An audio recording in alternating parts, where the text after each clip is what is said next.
Le vice-ministre des Affaires étrangères s'est dit satisfait des avancées enregistrées dans la traque de groupes armés 8 mois après la mise en place de l'état de siège en Ituri par le commandant suprême de forces armées, Félix Antoine Tshisekedi Tshilombo. Déclaration faite ce vendredi au cours d'un échange avec la presse à Bunia pour le retour de la paix dans cette partie du pays. L'honorable Sami Adoubango ne jure que pour l'organisation des concertations et des conférences entre fils et filles de l'Ituri pour la paix, la sécurité et la stabilité et le développement de l'Ituri. C'est que l'armée attend de nous un accompagnement nécessaire.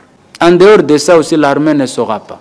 L'état de siège est décrété, l'état de siège reste et l'état de siège continue. Maintenant, l'état de siège doit être accompagné, entre autres, par exemple, avec ce programme.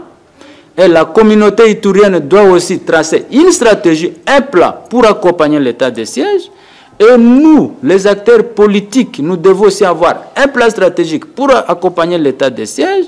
Bref, pour la paix en Ituri, pour le moment, il y a l'option militaire, l'option communautaire, j'insiste beaucoup plus l'option communautaire, il y a l'option aussi diplomatique et l'option politique. Signalons que l'honorable Sami Adoubango a été parmi les députés nationaux ayant soutenu l'instauration de l'état de siège pour pacifier l'Est de la RDC.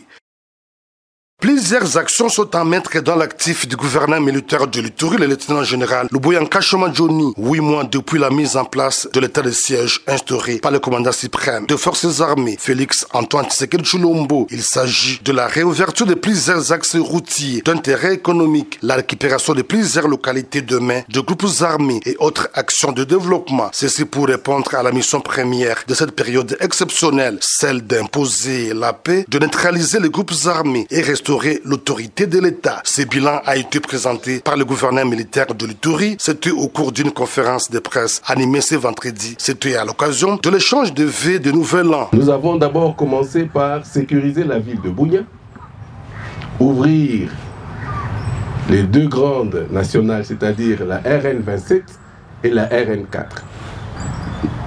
Ça, c'est la première phase. Nous avons récupéré les grands bastions des groupes armés, notamment Kobu et Bambou. Et pendant que nous étions en train de récupérer ces grands bastions, nous avons eu un problème à Tchabi et Boga. Il y a eu même des destructions, notamment de l'hôpital, ainsi de suite. Ces deux localités sont sécurisées et la population est là. La deuxième phase, c'était la poursuite de l'ennemi dans son retranchement. Avec la garde républicaine, nous sommes allés à Nyangaray avec toutes les autres localités environnantes que nous avons reprises. Pour l'année 2022, le numéro 1 de la province de l'Ituri sollicite l'implication de toute la population pour stabiliser cette région. Nous avons vécu des moments très difficiles. Je reconnais votre sacrifice. Je félicite aussi la police nationale, l'armée, qui s'est vraiment sacrifiée, qui s'est dévouée et qui a rempli ses missions. Et nous allons continuer et nous allons arriver à l'état final et rechercher qui est la restauration de la paix et de l'autorité de l'État. Un repas de fraternité pour consolider la collaboration avec la presse locale a sanctionné cet échange. En exécution des instructions du commandant des opérations et gouverneur militaire de la province de l'Ituri, le lieutenant-général Luboyanka Shomadjoni, les forces de défense et de sécurité ont arrêté en tout professionnalisme plusieurs membres de groupes armés locaux et étrangers lors des opérations menées en territoire de Djougou, Mambasa et Irumu. Depuis l'état de siège jusqu'à nos jours, les vaillants militaires et policiers ont arrêté 729 membres actifs et collaborateurs de groupes armés locaux et étrangers.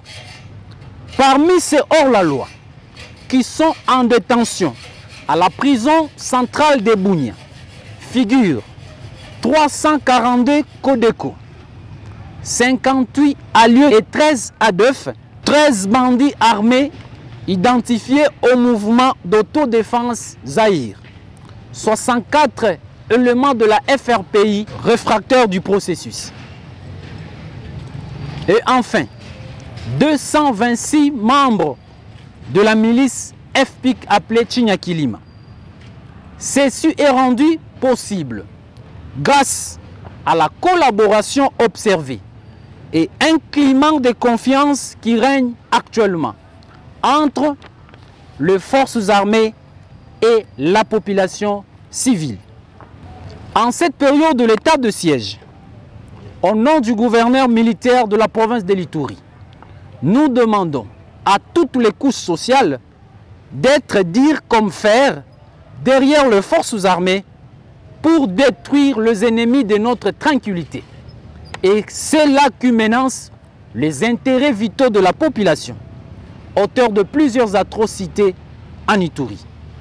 Toutes ces arrestations réduisent sensiblement la capacité de nuisance de ces groupes armés, dont l'objectif final en cette période de l'état de siège est de détruire définitivement l'ennemi pour restaurer l'autorité de l'État. En cette période de fin d'année où les ennemis de la paix cherchent à troubler la quiétude de la population de Bunia et environ, les dispositifs sécuritaires sont renforcés par le service de défense et de sécurité conformément aux instructions données par le gouverneur de l'Ituri, le lieutenant général Luboya Kashamadjoni, pour permettre à la population de passer les festivités dans un climat apaisé. Assurance du maire policier de la ville de Bunia au cours d'une parade civilo-militaire tenue à Moudipela, l'un des quartiers les plus chauds de la ville. Le gouverneur de province, le lieutenant général Johnny Luboya Kasham, a constaté que dans cette commune, la commune de Chari, il y a un peu de problèmes. Il m'a délégué pour venir m'entretenir avec cette population, juste pour la conscientiser. Et vous savez, ce moment de fête est un moment pas comme les autres. J'ai dit même aux policiers de laisser les gens vaquer à leurs occupations, de laisser les gens fêter comme il se doit, de ne pas tracasser les gens. Que les gens fêtent, parce que même si nous sommes en état de siège, mais nous n'assaisons pas les gens. Les gens doivent fêter comme il se doit. À la population, les commissaires supérieurs principal Chabine John demandent de dénoncer tout mouvement suspect. Nous demandons à la population de collaborer avec nous. Nous ne sommes pas des magiciens pour tout connaître. Que la population de la ville de Bunia collabore avec les services de l'ordre. Si une fois cette collaboration est franche, on mettra hors d'état de nuire tous ces fauteurs de troupes. Signalant que le service de défense et de sécurité travaille nuit et jour en Ituri pour faire échec au plan de bandits armés aux abois et dont les raisons criminelles ne cessent d'être démantelées depuis l'instauration de l'état de siège. On a besoin de Congolais.